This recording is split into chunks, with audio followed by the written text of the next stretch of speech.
Hi friends, welcome to my channel. இது ஒரு unboxing video தான். ஒரு மாதத்துக்கு முன்னாடி எடுத்த வீடியோ.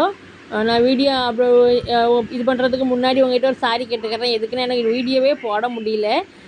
இனிமேலேருந்து இன்ஷால்லா டெய்லி ஒரு வீடியோ போடுறதுக்கு ட்ரை பண்ணுறேன். இது அன்பாக்சிங் வீடியோ தான். என்ன இதுன்னா, அரிசி களையிறது. நான் எப்போவுமே அரிசி கழுவும் போது எப்படி தான் கையை வச்சு நல்லா கேர்ஃபுல்லாக பார்த்து கழுவினது பண்ணால் என் கையெல்லாம் தாண்டி சிங்கில் நிறைய அரிசி சிந்திரும் பார்த்துக்கோங்க. இதுக்கு என்ன பண்ணலான்னு பார்த்து யோசனை பண்ணிகிட்டே இருக்கும்போது தான் மீஷோவில் இதை பார்த்தேன். வெறும் 85 ரூபா தான் போட்டிருந்துச்சு. ரொம்ப நல்லா இருக்குது ப்ராடக்ட்டு. நம்ம வந்து அரிசியை நல்லா களைஞ்சிட்டு ரேஸை சரிச்சு விட்டால் போதும். அதில் ஹோல்ஸ் கொடுத்துருக்காங்க. அந்த ஹோல்ஸோடி அவ்வளோ தண்ணி மட்டும் நீட்டாக வெளியே போயிடுது. அரிசி அழகாக அதுக்குள்ளே இருந்துக்கிறது. அரிசி மட்டும் இல்லை, காய்கறி எல்லாமே இதில் கழுவிக்கலாம். தக்காளி, எல்லா வெஜிடபிள்ஸ் எல்லாமே இதில் கழுவிக்கலாம். நான் ட்ரை பண்ணி பார்த்துட்டு ரொம்ப சூப்பராக இருக்குது ப்ராடக்ட்டு. இந்த குவாலிட்டி, பிளாஸ்டிக் குவாலிட்டியுமே ரொம்ப நல்லா இருக்குது. யாருக்காவது வேணுன்னா நீங்களும் வாங்கி யூஸ் பண்ணிக்கோங்க.